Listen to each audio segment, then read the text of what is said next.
Welcome, listeners, to Embracing Power and Potential, your go-to podcast where we travel through the realms of personal growth, mindset mastery, and fear-conquering strategies to help achieve your greatest desires.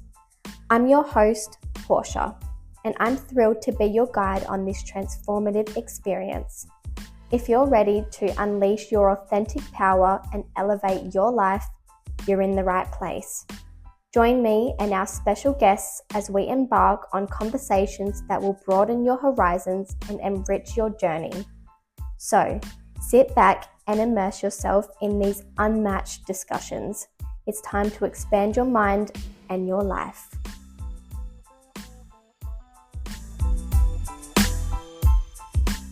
Hi, my lovely people.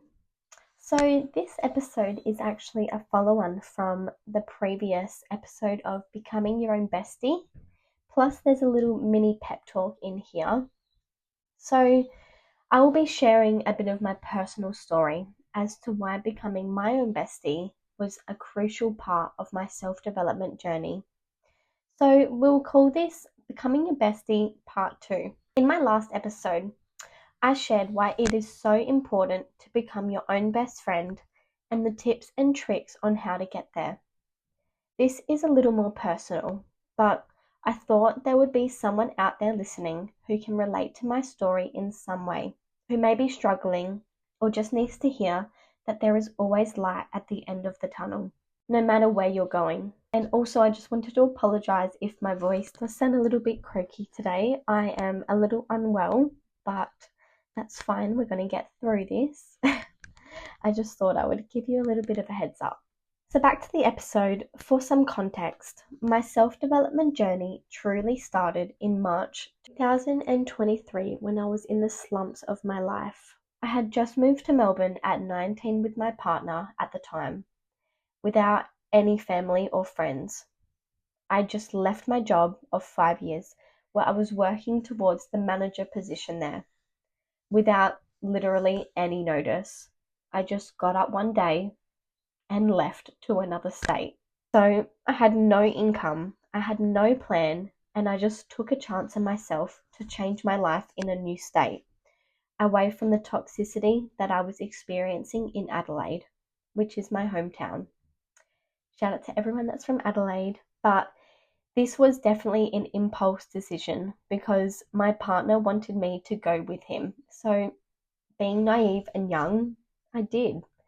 And it probably wasn't a smart choice at the time, if I would admit, but I don't regret a second of it because this experience changed my perspective on life dramatically.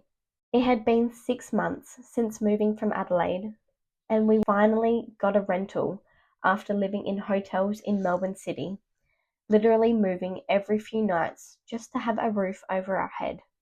And it cost a fortune. I had spent all my savings that I worked towards since I was 14 years old at this point.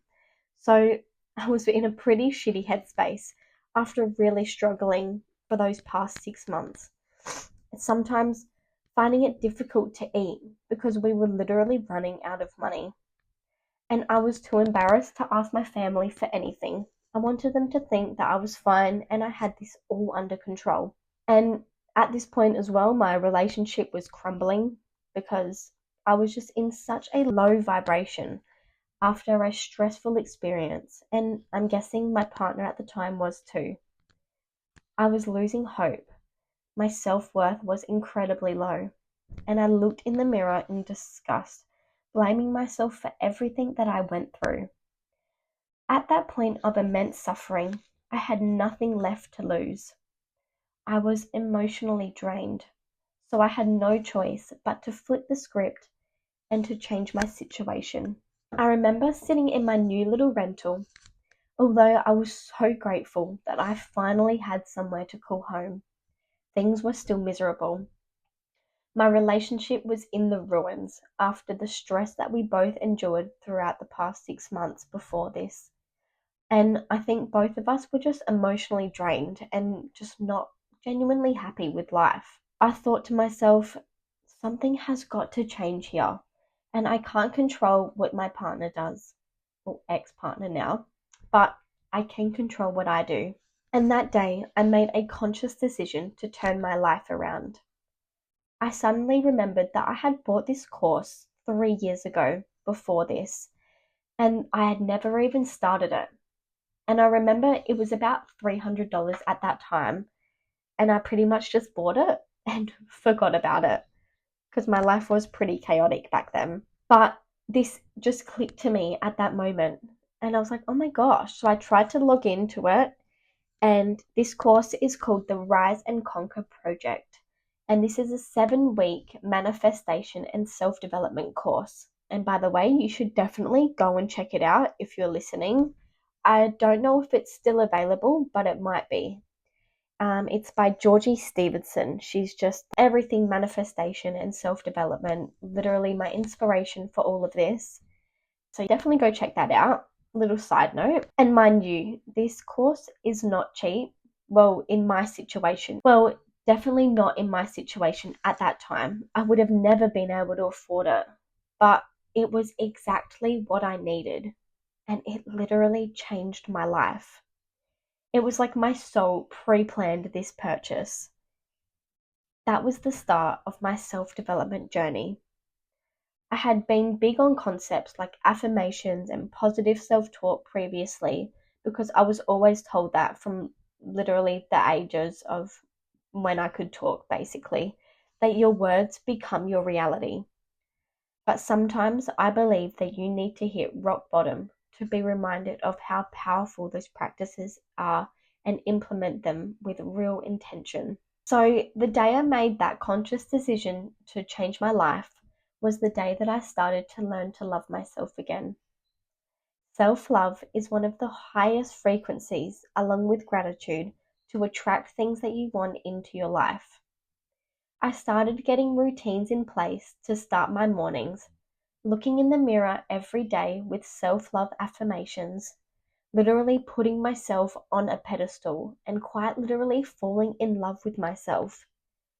Doing the inner work and reprogramming your mind is the key to be fully believing and knowing that you are worthy of everything that you desire.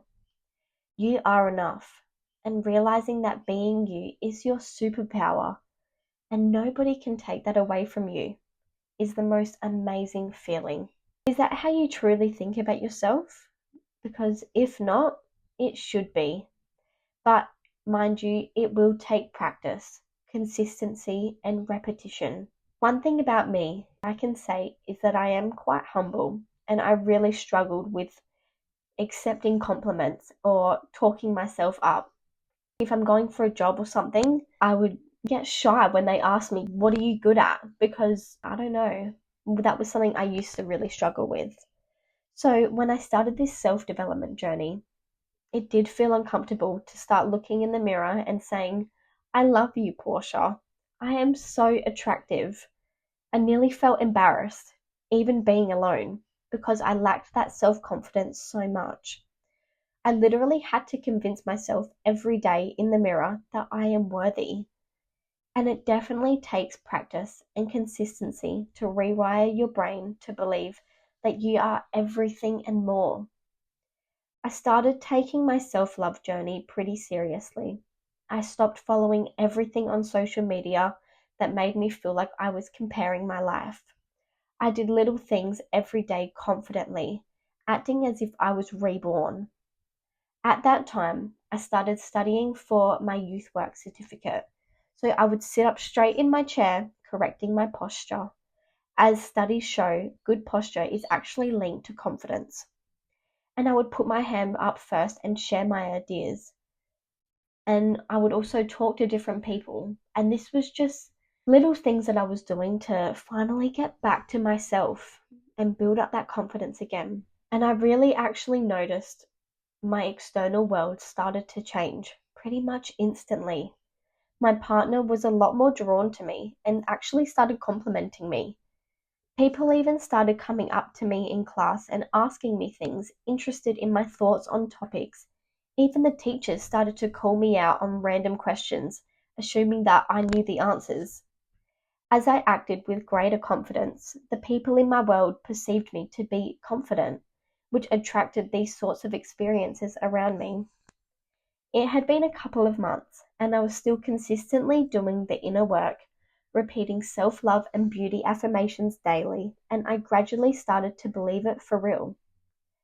I knew these practices were working because I would literally have people coming up to me in the street telling me that I'm attractive and telling me that I'm beautiful, both male and female. And I felt that I changed my energy in my inner being, and that was actually radiating out to the world, and my external world showed exactly that. As my confidence and self-love built, I started to do things that I enjoyed more, like writing and meditating, even if it was just 5 to 10 minutes a day. I started finding different practices that felt good for me, going on my hot girl walks and yoga, and there's more that I talk about in part 1 of this episode. So if you haven't listened, go back to that because I do run through some really good daily practices that may work for you. Self-love means to love yourself, which means to take care of yourself. So being mindful of what you consume, whether it's the food you're eating or the sort of social media and TV that you're watching, even down to the song lyrics that you sing out loud, are so crucial to the sort of things that will reflect in your external world. Find the things that you love and do more of them, whether that is reading or dancing. One thing that I started to do to build my confidence up is dance workouts. So this really unlocked my feminine energy as well. So find what works for you. Make the time for those special things in your life. Also, a tip that you might like to try is to bring out your inner child. Listen to music that you loved throughout your childhood. Do activities that you enjoyed when you were little, even if it's running on a playground as an adult, which this is something that I've actually done. You want to make your bestie feel good all the time, right? Doing activities with yourself that you get lost in sets your soul on fire and makes you feel so good. Do those things more. That is an ultimate form of self-love. One thing that I do want to say that is really important is that, and I find is a common theme throughout society, is that you should not be afraid to be confident. It's not selfish, and it can even be looked at as frowned upon, basically for loving yourself. How crazy, don't you think? That people are so conditioned to judge themselves and the world around us so much that it feels wrong to be confident. Confidence doesn't mean that you were the loudest one in the room, or the sexiest, or the biggest. It's simply knowing that you are content with who you are. You don't require external validation. It's a feeling of peace when you are comfortable within your own skin, knowing that you hold pure intentions for yourself and others. This is something that I still work on myself. Society has conditioned us to play small, to fit inside the box. Some of the common phrases that you might have heard growing up is, "Oh, they're so up themselves, they have a big head," or "they just think that they are too good." And yes, some are big-headed jerks out there, for sure, but they are mainly projecting their insecurities out to the world, and they aren't truly confident in who they actually are. Real confident people are confident within who they are, and they don't particularly show up like that. And if they do to you, it might be an underlying trigger about yourself that you need to unpack around maybe how you are keeping yourself small. I'll go deeper into this in another episode. Society's conditioning to fit inside a box and being afraid to be confident stops you from reaching your true self and your true potential. People are so wrapped up in the fear that they would rather settle for their average life than step outside the box and take a risk to fulfill their dreams. Even if the first step is just raising your hand in class or fixing your posture, every little thing counts. And you are the only person who can truly change your life. So, to wrap up my point, becoming your own bestie means loving yourself so much that you don't care about what other people say about you. It means taking the time to find the things that you love and doing those more. As much as you can, finding your passions and being brave, and don't be afraid to be the real you. You got this. Lots of love. I'm going to leave it there for now, and I hope you have the best week, and we'll talk in our next episode. Bye.